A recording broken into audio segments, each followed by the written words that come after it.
My sister Sabrina stood in the center of her lavish baby shower, one hand gently resting on her bump and the other holding a crystal glass of non-alcoholic champagne. The room was drenched in pink. Pink streamers, pink cupcakes, pink roses climbing up the walls of the event hall that cost more than my monthly rent. 40 or so guests in pastel sundresses and tailored shirts circled her like bees around a rose. She smiled the kind of smile that looks sweet on the surface, but feels like vinegar when you know her, like I do. I was sitting at the back table with my 12-year-old daughter Lily, quietly sipping lukewarm punch and wondering how soon we could leave without looking rude. I should have known better. Sabrina wasn't going to let the day pass without doing what she did best, remind me in front of an audience just how far I had fallen behind her. She cleared her throat dramatically, the room hushed like she was about to make a royal announcement. She turned her eyes directly to me, then raised her glass with a smile so saccharine it burned. "At least my baby," she said loudly enough for everyone to hear, "will grow up with a real family." A beat of silence. Then her eyes narrowed ever so slightly, not raised alone by some bitter woman who couldn't keep a man. The crowd chuckled. Not a loud laugh, but that awkward titter people give when they know they shouldn't. But peer pressure wraps around their neck like a scarf. My mother, seated right next to Sabrina in her signature floral dress and pearls, nodded solemnly, like her daughter had just quoted the Bible. My spine stiffened. I tried not to flinch. I kept my face frozen. Lily's small hand found mine beneath the tablecloth. Her grip was tighter than usual. She didn't look at me. She didn't need to. I could feel it. Her heart beating hard through her palm. The music didn't stop, but it might as well have. The chandelier above us gleamed like nothing had happened. But something had. Something had cracked. The tension in the air shifted, thickened, coiled itself around the back of my throat. I didn't look at Lily. I couldn't. Because if I did, I'd fall apart. My eyes stayed locked on Sabrina, whose face now wore the victorious expression of someone who believed she'd landed the final blow. The guests returned to sipping their drinks, nibbling on designer cake pops. A few glanced our way with pity, others with smug satisfaction. The moment to them was over, but they didn't know Lily. They didn't know what she carried inside that small but fierce heart, and they sure as hell didn't know what was coming. My name is Jenna Walker. I am 35 years old. I escaped an abusive marriage 2 years ago and have been raising my daughter alone ever since. I came to this baby shower out of obligation, not celebration. I dressed carefully, bought a gift Sabrina would find acceptable, taught Lily how to smile through the passive jabs, and rehearsed all the ways I'd blend into the background. I wasn't here to make a scene. I wasn't here to relive old wounds. I just wanted to keep the peace. But what I didn't know as I sat in that room of pastel perfection was that my daughter, my quiet, observant Lily, had seen too much, heard too much. And while I was swallowing shame, she was preparing something else entirely. That baby shower was meant to be Sabrina's moment of glory, but it became something else. It became the day my 12-year-old daughter stood up, took the mic, and shattered the illusion of perfection with a truth so sharp it split the room wide open. My name is Jenna Walker. I'm 35 years old, born and raised in Texas, the oldest of 2 daughters to George and Margaret Walker, and the only one in my family to have made every mistake they never let go of. At least, that's how they see it. I was 23 when I met Kevin, charming, ambitious, the kind of man who knew how to make you feel like the only woman in the world just long enough to make you forget what self-respect was. He swept me off my feet in less than 6 months. I got pregnant within a year and married before I even knew what healthy love looked like. I thought it was a fairy tale. My parents did too. Kevin had a good job at the time, wore a tie to work, said yes ma'am to my mother, and fixed my dad's car on weekends. On paper, he was perfect, but behind closed doors, he was something else. It started small. A sharp comment about my cooking, a hand squeezing my arm a little too tightly when I contradicted him at dinner, a disapproving glance that made me shrink in my own home. But small things can grow monstrous in silence. By the time Lily was 2, the verbal abuse had turned physical. He'd grab, shove punch walls near my head. Never bruises on my face. He was too smart for that, but my ribs, my back places no one else would see. I tried to hide it. I told myself it wasn't that bad, that I'd made my bed and I had to lie in it, that he'd change. But mostly, I was afraid. Afraid of raising Lily alone. Afraid my family would say I told you so. Or worse, say nothing at all. And I wasn't entirely wrong. When I finally worked up the courage to leave packing Lily into my car in the middle of a rainy night while Kevin was passed out drunk on the couch, I drove straight to my parents' house. I thought they'd welcome me with open arms. I thought they'd say, "You're safe now." But when I showed up at the door shivering and holding my daughter in my arms, my mother's first words were, "What did you do to make him this angry?" My father didn't say anything, just stared over the top of his newspaper. That night, I learned that surviving isn't just about leaving. It's about knowing that no one's coming to save you. I rented a one-bedroom apartment on the far side of town with what little savings I had. I worked 2 jobs, one as a medical assistant during the day and waitressing at a diner on weekends. I cooked, cleaned, helped Lily with her homework, and cried in the shower where she couldn't hear me. There were nights when I ate canned soup so she could have fresh fruit. Mornings when I braided her hair with fingers so numb from exhaustion I could barely feel the strands. But we made it. Not beautifully, not gracefully, but honestly. And slowly the tremble in Lily's voice faded. She began to sleep through the night again. She started drawing pictures of smiling people in bright colors instead of the gray scribbles she used to hide in her backpack. We healed in pieces. Lily is 12 now. Smart doesn't even begin to cover it. She reads 2 grades ahead. She listens more than she talks. She sees things that most adults miss. Her teachers say she's gifted. Her counselor says she's resilient. But to me, she's more than that. She's the reason I didn't give up. She's the reason I kept going even when I wanted to disappear. And while my family continues to treat me like the black sheep, the screw-up, the failed daughter who couldn't hold on to her man, I've learned to keep my chin up and my responses short. I don't fight back anymore. I don't explain myself. I nod, I smile, I take the blows with dignity. Or at least I used to, because after that day, the day my sister threw that party, tossed that insult across the room like confetti and expected me to swallow it like always, everything changed. That day didn't just expose Sabrina. It reminded me of who I really was. Not the failure they saw, not the cautionary tale, but a survivor, a mother, and someone who finally stopped letting silence protect the wrong people. In my family, the word support had always come with fine print, the kind of invisible conditions that only revealed themselves when you were at your lowest. Growing up, it was clear that my sister Sabrina was the chosen one. She was the golden girl with the perfect curls, the straight A report cards, the polite yes ma'ams, and a smile that made strangers gush and teachers write notes home. Me.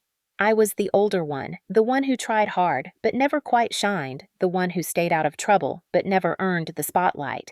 My mother, Margaret, had a soft spot for perfection and a harder edge for anything that looked like struggle. She baked for PTA meetings, ironed napkins for holidays, and hosted Sunday dinners with name cards at the table. Appearances were everything to her. Image was gospel, and Sabrina knew exactly how to play into that. By high school, Sabrina was winning pageants while I worked double shifts at the pharmacy to help pay for gas. When I got into nursing school, it was a quiet congratulations over breakfast. When Sabrina got accepted into a marketing program at a private college, there were balloons and champagne. At every family gathering, the contrast between us was sharpened, highlighted, reinforced with every question, every compliment, every backhanded comment. When I married Kevin, my mother warned me not to settle for someone who wasn't ambitious enough. When Sabrina married Matt, she called it a match made in heaven. But after my divorce, the gloves came off. My mother never outright called me a failure. She didn't have to. She said things like, "You always were emotional," or "You should have fought harder for your family," or "Lily deserves to see you smile more, don't you think?"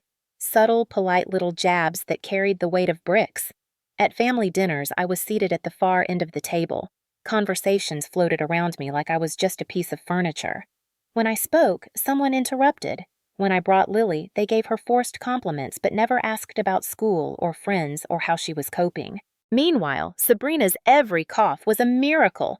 Her every career move met with applause. And now, being pregnant, she was untouchable. A walking shrine to womanhood, the embodiment of everything my mother believed a woman should be. Matt, her husband, was no better. He wore respect, like a mask, charming and polished always with a smug smile that didn't quite reach his eyes. He called me Jen like we were close, but there was always something in his tone like I was the family's pet project, or an embarrassment they tolerated out of duty. He'd ask about my job, then immediately talk over me with something about market trends or renovations he was planning for their new nursery. My father, George, didn't say much. He rarely did. He sat quietly with his newspaper or his plate, nodding along, never disagreeing with my mother, never defending me, never asking questions. He existed in the space between discomfort and detachment. Sometimes I wondered if he even noticed how much I was being erased in my own family. The truth is, I had learned to expect very little from them. I attended birthdays, holidays, and baby showers like someone fulfilling a contract they never signed. I brought gifts, smiled through insults, helped clean up after dinner while Sabrina posed for selfies, and my mother bragged about how lucky she was to have a daughter like her. Lily noticed, of course. She always noticed. She'd ask afterward, "Why does Grandma act like Aunt Sabrina is the only one who matters?" Or, "Why didn't anyone ask about my science fair project?" I didn't know what to say. I didn't want to poison her with bitterness, didn't want to teach her to carry the weight of rejection the way I had. So I'd lie gently. "Grandma just gets excited. Aunt Sabrina talks a lot, but that doesn't mean she loves you less." But I think Lily knew better. She may have been 12, but she carried herself with the gravity of someone much older. She watched, remembered, recorded things not with a camera, but with the kind of memory that doesn't let go. And I didn't realize how much she had absorbed until that day. That baby shower wasn't just a celebration, it was a performance. And I had been cast once again as the background character in my sister's perfect life. I was expected to wear something modest, bring something tasteful, stay quiet, and smile politely while Sabrina received praise for simply existing. And I was ready to do it. I had trained myself for it. But Lily had not. Lily, who had listened to years of subtle cruelty, who had sat through dinners where her mother was invisible, who had seen the way this family coddled the pretty liar and punished the survivor, Lily wasn't going to take it. Not anymore. Not in silence. And certainly not in that room. The morning of the baby shower started like any other awkward family event. Early phone calls from my mother, 3 to be exact. The first came at 7 while I was making Lily's breakfast. "Jenna, don't be late. Sabrina's day is important. She's worked so hard to make this perfect," she said like I was a known saboteur. The second call interrupted my shower. "And please, dress appropriately," my mother added with a sigh. "Sabrina's friends are very polished." The third came as I was helping Lily pick out earrings. "And Jenna, for God's sake, don't make this about you. Just smile, give your gift, and try to blend in." Blend in. That was the role I was assigned in this family. The role I'd perfected since childhood. Be invisible so Sabrina could shine. Be silent so Mom could brag about having one daughter who hadn't disappointed her. I didn't argue. I never did. Instead, I focused on the small things I could control. I ironed my navy blue dress the night before, chose a pair of low heels that didn't scream desperation, and applied makeup carefully, not too much, just enough to cover the exhaustion. I checked Lily's dress twice for wrinkles, tied her hair in a neat braid, and added a pink ribbon for a touch of celebration. She looked beautiful like always. She held our gift carefully as we walked out to the car, a medium-sized bag with soft tissue paper folded neatly on top. Inside was the quilt we'd made together over the past month. A handmade baby blanket with a dozen hand-sewn patches, each one embroidered with a tiny symbol of love. A star, a heart, a small crown. It had taken weeks of late nights after work, stolen hours between laundry and dishes, but it was real, personal, honest. "You remembered the card right?" Lily asked as we climbed into our 12-year-old Civic. "Of course," I said, patting my purse. I even double-checked the envelope. She gave a small nod, satisfied, but I could tell she was nervous. I was too. As we pulled out of the driveway, the sky was clear, the roads quiet, but something in my chest felt tight. Like I was driving toward a trap I couldn't name. "Mom," Lily said softly as we waited at a red light, "why do they act like we're not part of the family?" I hesitated, my hands gripping the wheel a little tighter. I don't know, I said, choosing honesty over false comfort. Maybe because we don't fit into their idea of what a family should be. She nodded slowly. That doesn't make it true, she added. I looked at her then, just for a moment, and I saw something in her eyes. Not fear, not sadness. Resolve. The Rosegate event hall looked like something out of a bridal magazine. Expensive cars lined the parking lot, Mercedes BMWs, SUVs with chrome detailing. Our Civic looked like an out-of-place guest. I parked in the far corner away from the polished rows. We stepped out Lily clutching the gift bag like it was made of glass. Remember what we talked about, I whispered as we walked to the entrance. If anyone makes you uncomfortable, squeeze my hand twice and we'll go outside for a break. I know, she said, but I think I'll be okay. Her voice was steady, but I could see the quiet tension in her shoulders. The lobby smelled like roses and vanilla. Inside, everything was pink and white and glowing. There were balloon arches themed centerpieces, photo booths with props. A banner reading "A Little Angel is on her way" hung in glittery cursive above the main table. Guests floated around in designer dresses and polished shoes, hugging each other with thin smiles. This looks fancy, Lily murmured. It's a performance, I said under my breath. Just smile and stay close. As we entered, my mother met us near the door. She wore a pastel pink dress and a pearl necklace. Her hair had clearly been professionally done that morning. You made it, she said flatly, then turned to Lily. And don't you look lovely, dear? Then her eyes flicked back to me. Let's try to keep things simple today, Jenna. It's Sabrina's moment. Of course, I said, my voice smooth as stone. We're here to celebrate. But the truth is, I already knew we didn't belong in that room. Not because of our clothes or our gift, but because we hadn't come to play pretend.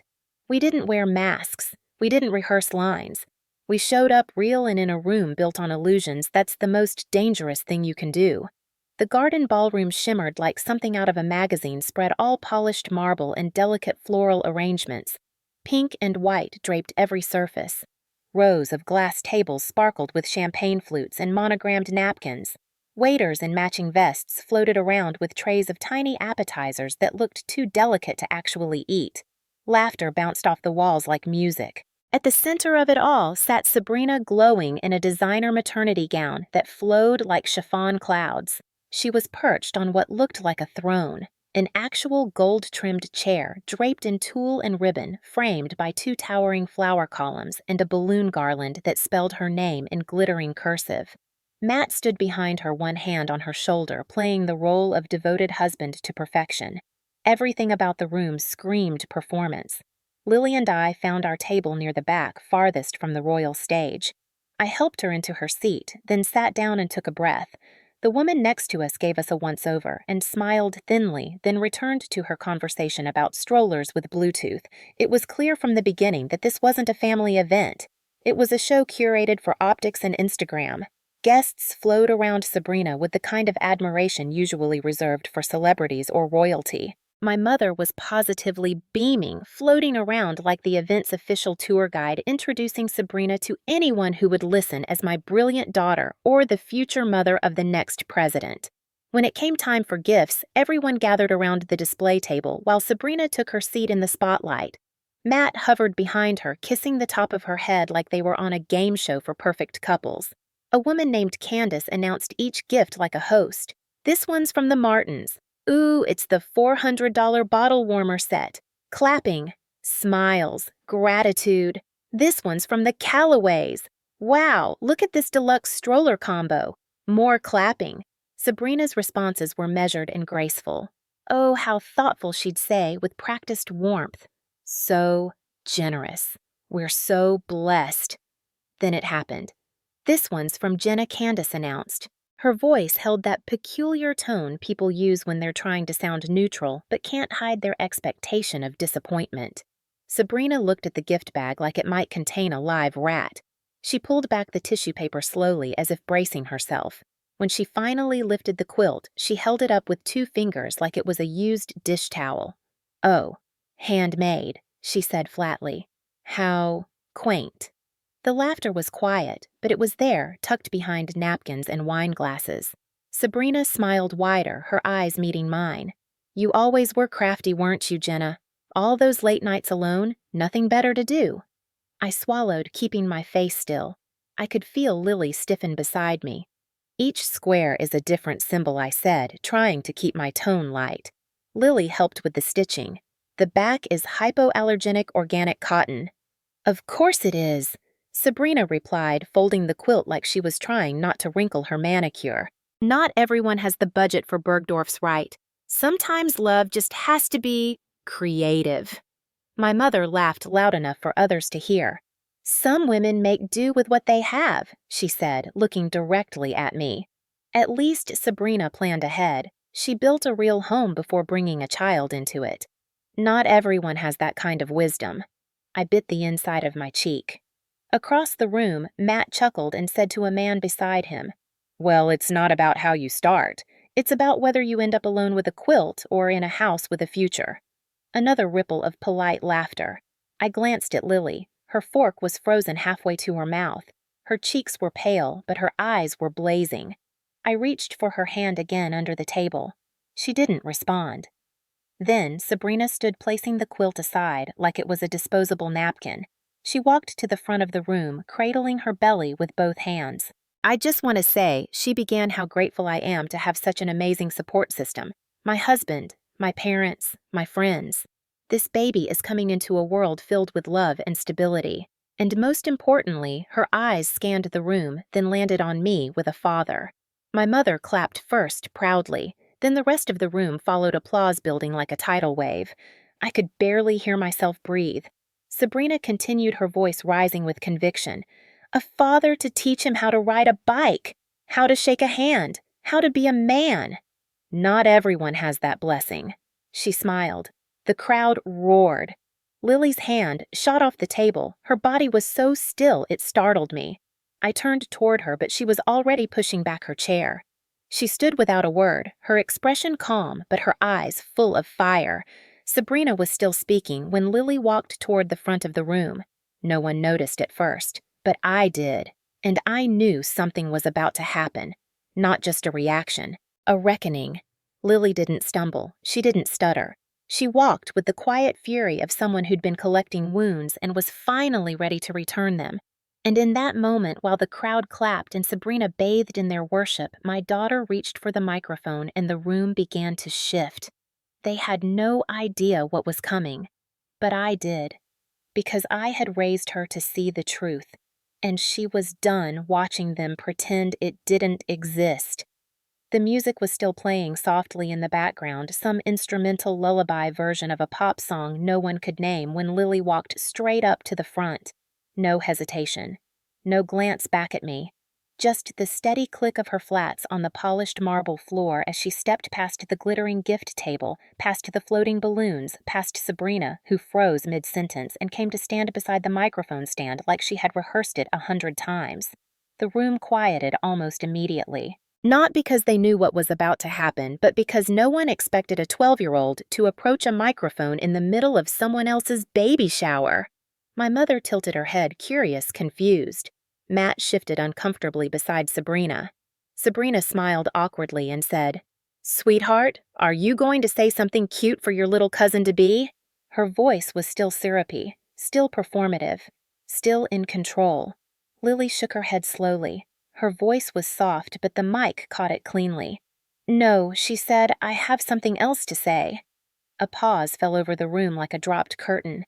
I could feel my breath catch in my throat. Lily stood straight, her shoulders squared, her braid resting neatly down her back. She looked out at the crowd, not nervously but deliberately, like she wanted them to see her. Then she turned to Sabrina. "Aunt Sabrina," she said, "do you remember 2 weeks ago, the day you were out of town for your prenatal massage?" Sabrina blinked. Yes." Why? Lily looked at Matt. "Because that was the same day Uncle Matt picked me up from school." A ripple of curiosity passed through the guests. My mother straightened in her seat. Sabrina's mouth opened, but no sound came out. Lily continued, her voice gaining steadiness. "You were supposed to get me from tutoring Mom, remember? But your clinic had that emergency and couldn't leave, so Uncle Matt said he was close by and could help." I remembered the call. I remembered texting Sabrina to make sure it was okay. She had said it was fine. Matt was trustworthy. He was family. He told me we had to make a quick stop before going home, Lily said. I thought maybe we were picking up takeout or something. She paused again, but it wasn't takeout. He drove to a neighborhood I didn't recognize, to a little white house with blue shutters and a swing set in the yard. I watched Matt go still. His arms, once resting on the back of Sabrina's chair, dropped like weights. Lily's tone stayed calm, measured.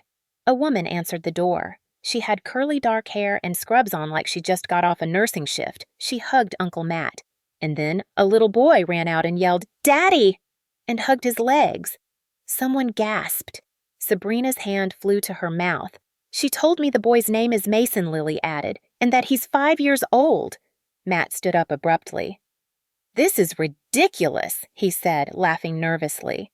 Kids make stuff up all the time.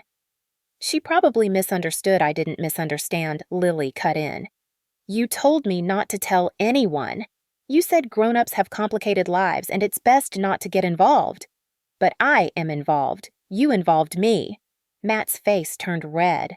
I was helping a friend, that's all he said, reaching for Sabrina.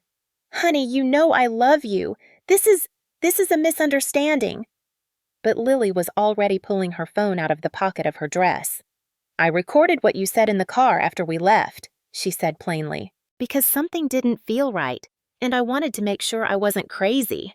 She tapped the screen. The audio played loud and clear through the speaker. Matt's voice echoed around the room.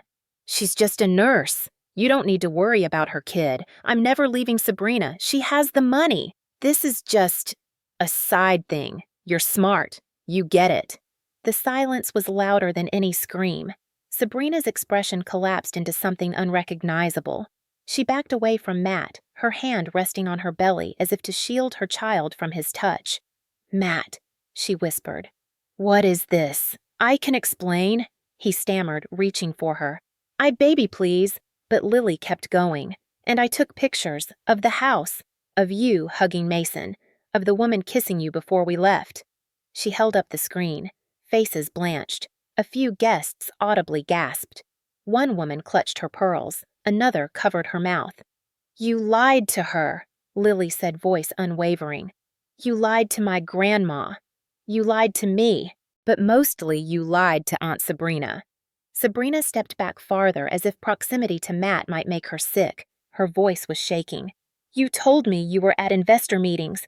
You told me, oh my God, you were with them. Matt tried again, voice rising with panic. I was going to end it. I was just waiting for the right time.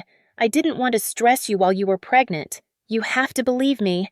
Sabrina laughed, a brittle, broken sound that had nothing to do with humor. Believe you, she said, her voice cracking. You've been playing house with another family while building one with me. My mother stood slowly, stunned into silence. Her face was pale, her lips tight.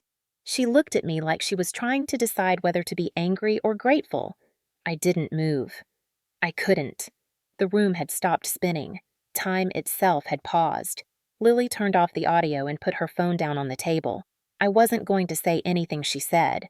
But then you told everyone that I didn't have a real family, that I'd grow up without a father, and I thought, maybe people should know what a real father looks like, or doesn't.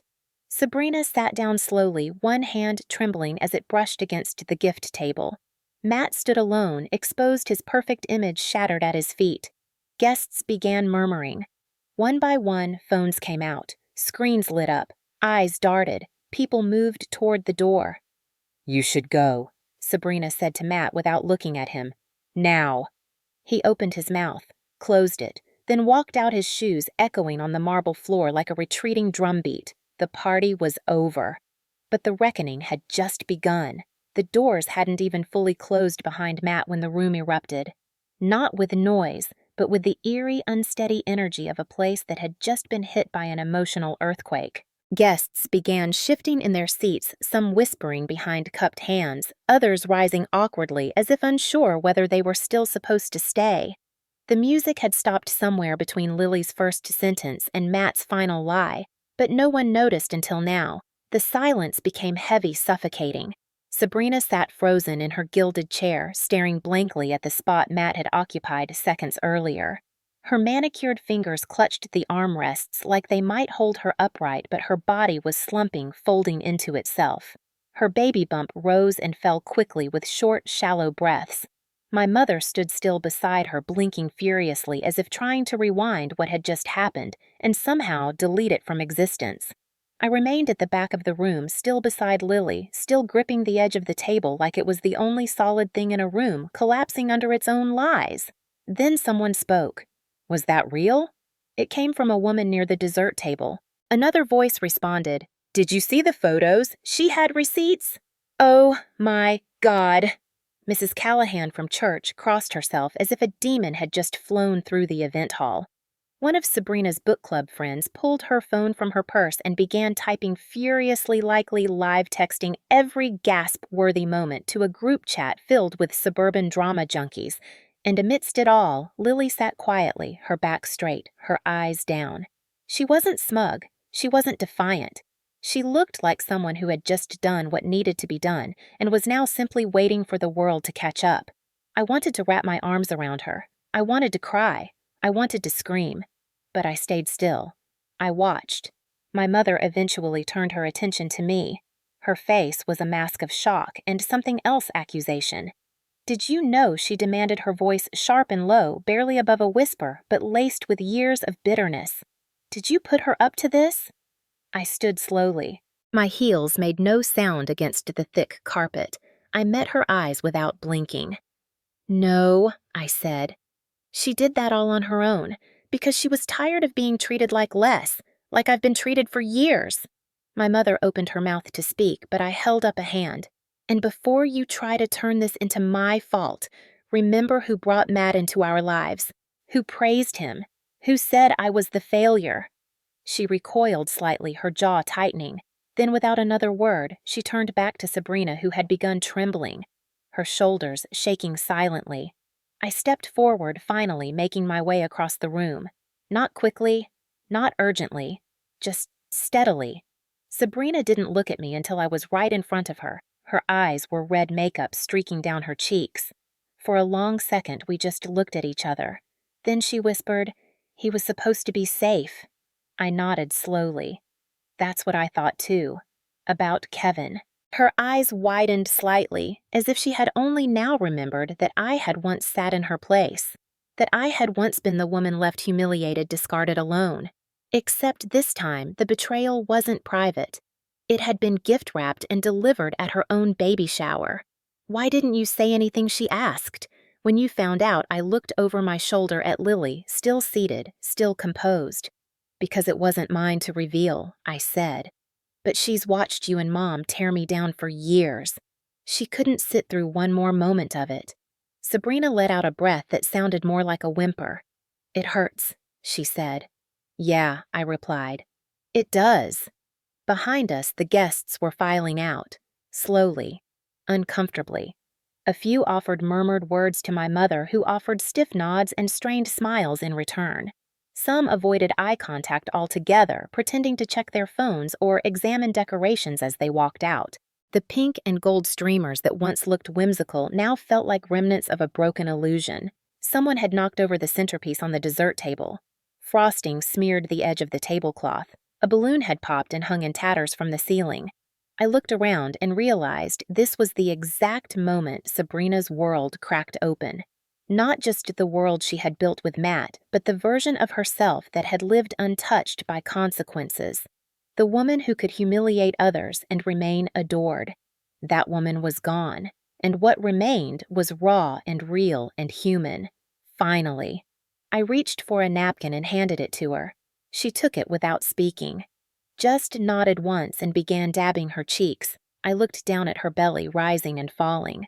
"You're going to be okay," I said softly. "But it starts with telling yourself the truth." For the first time that day, Sabrina didn't argue. She just nodded again. That was enough. For now. By the time Monday rolled around, Matt's betrayal wasn't just a family scandal, it had become local lore. The story spread faster than anyone expected, helped along by a few guests who had posted cryptic statuses and blurry photos of the event. "You won't believe what happened at Sabrina Walker's baby shower," was the kind of headline that practically wrote itself. Within days, people in our community were whispering about the man with the secret family, the little girl who exposed it, and the glitter-drenched party that turned into a public unmasking. But while everyone else was sharing, laughing, or gawking, Sabrina was unraveling. She moved back in with our parents the very next day, showing up on their doorstep with a suitcase, puffy eyes, and swollen ankles. My mother didn't say much, just opened the door and told her she could take the guest room. My father, as usual, said nothing at all. I heard about it through a neighbor who saw them carrying in boxes. I didn't go over. I figured she needed space, and I didn't want to force anything. But I did check in. I sent a text. "Let me know if you need anything. Diapers, groceries, air." She replied 3 hours later. "I can't breathe here, but I don't know where else to go." I stared at the screen for a long time before typing back. That's how I felt 2 years ago. Matt, meanwhile, was scrambling. His polished reputation began to crack in places he couldn't tape back together. One of his colleagues dropped him from a joint investment project. A client backed out of a commercial property deal. His perfect image had been compromised, and the business world, ever image-conscious, reacted accordingly. Then came the legal mess. Sabrina didn't wait long. Within a week, she filed for separation with intent to divorce, hiring a family lawyer whose reputation was as ruthless as it was effective. She also pressed for full custody and initiated proceedings for a paternity test on Mason, the 5-year-old boy from the other household. Matt tried calling, tried showing up. Once, he even sent flowers to my place, thinking maybe I'd be the bridge back to Sabrina. I tossed them in the trash. A week later, I watched from my living room window as he stood on my parents' porch, gesturing wildly while my mother shook her head and pointed at the street. Eventually, he got back in his car and drove off. Lily watched it unfold from behind the curtain. "Is he going to try to come back?" she asked. To her, to the baby. I looked down at my daughter, so calm and clear-eyed. "He might," I said, "but that doesn't mean he'll be allowed to stay." "Good," she said. "He doesn't deserve her. Or the baby." I didn't say it, but I agreed. And for the first time in a long while, I felt the weight of Sabrina's betrayal lift, slightly replaced by something more complex, pity maybe, understanding. Because the truth was, she hadn't just been cruel, she'd been deluded. She believed the dream, the man, the house, the image, and she'd clung to that belief so tightly that she never saw the cracks forming until they shattered. A few days later, I got another message. "I'm sorry for everything. I know I've been awful to you. And Lily, I didn't want to believe someone could lie to me like that. I guess I needed to believe I was better than you, because if I wasn't, then it meant I could fall too." I didn't write back right away. I let the words settle, let them sink. And when I did respond, I kept it simple. We all fall. It's what we do after that counts. A month later, I drove her to her lawyer's office. She didn't say much during the ride. She wore no makeup. Her clothes were wrinkled. Her voice was soft, but her posture was straighter. Her hands didn't shake.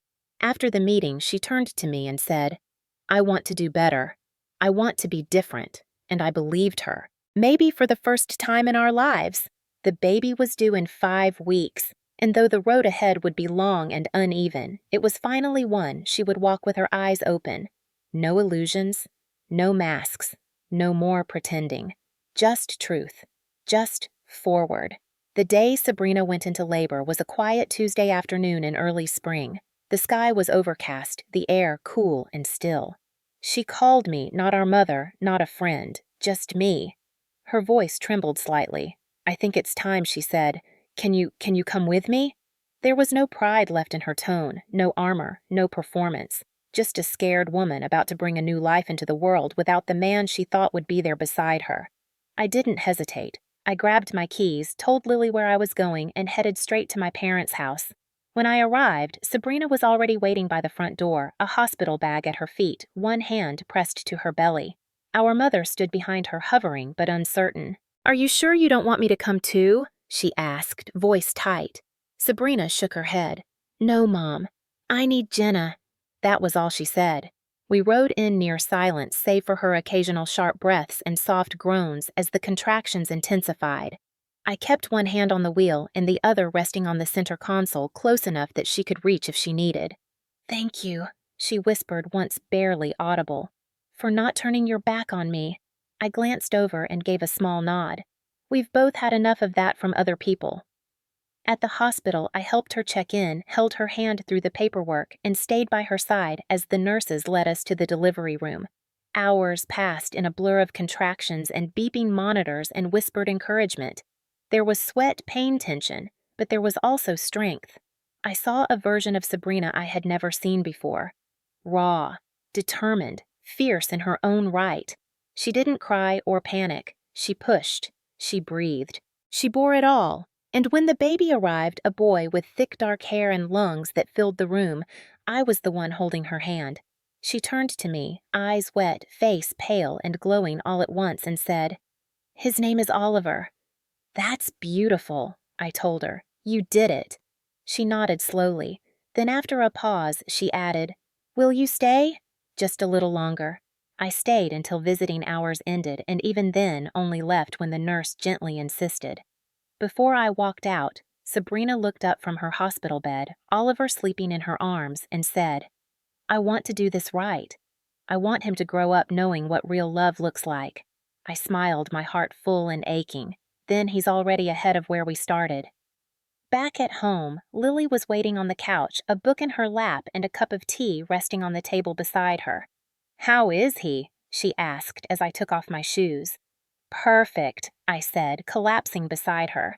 Tiny and loud and completely unaware of how lucky he is to have a second chance built into his very first day. She leaned her head on my shoulder. "Is Aunt Sabrina going to be okay?" "I think so," I said. "She's not the same person she was, and that's a good thing." Lily was quiet for a moment. "Then I'm glad you went, even after everything." I wrapped an arm around her and pulled her close. "So am I whispered. "Sometimes family isn't about who was right. It's about who shows up when it counts." And this time, finally, we all did.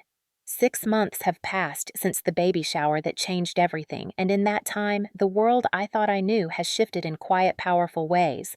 Sabrina now lives in a small 2-bedroom apartment across town, nothing fancy but cozy with sunlight that spills through the windows in the morning and a tiny kitchen she's learning to cook in. She's enrolled in a part-time course to finish her degree, something she abandoned years ago when Matt convinced her her only worth was in being his wife. She hasn't seen him since the court granted her full custody and filed a restraining order after Matt tried to show up at the hospital again a week after Oliver was born. The judge didn't take kindly to his history of deceit or the fact that Mason's mother had come forward with her own accusations of financial abandonment. The last I heard, Matt had moved 2 states away and was trying to restart his career under a new LLC name, but no one's buying his rebrand. His face is still the first thing that pops up when you Google real estate fraud scandal in Eden Falls. Sabrina doesn't talk about him much anymore, not because she's avoiding it, but because she's done letting him live rent-free in her head. Her focus is on Oliver now, on healing, on rebuilding a sense of self not rooted in competition or curated perfection. And in that rebuilding, something unexpected happened between us. We became sisters again. Real sisters. Not the polished postcard version, but messy, complicated, honest. We still fight sometimes about dumb things, about parenting styles, about whether pineapple belongs on pizza. But now we talk. We apologize. We listen. And most importantly, we show up. For birthdays, for pediatrician appointments, for late-night calls when Oliver won't stop crying, for quiet coffee mornings on her balcony when the baby finally falls asleep and the world feels soft again. As for Lily, she's grown too. That moment she took the mic changed. Her gave her a kind of quiet confidence she didn't have before. She still loves books and tea and oversized sweaters, but now she also knows her voice matters. That truth, even when uncomfortable, can be healing. That standing up for someone, even when they've hurt you, is a kind of bravery that reshapes the world. And me, I'm not just surviving anymore. I'm living. I've started journaling again, something I haven't done since before Kevin. I'm considering going back to school part-time, maybe pursuing social work or counseling. I've learned that healing doesn't come in grand declarations or sweeping changes. It comes in the small, consistent choices to be better, kinder, more honest with ourselves and each other. We're not a perfect family, but we're a real one now. And after everything we've been through, that feels like more than enough. So if you ask me what became of that day of the moment my daughter took the mic and unraveled a lie, I'll tell you this: it was the end of a facade, yes. But more importantly, it was the beginning of something truer. Something strong, something finally worth holding on to.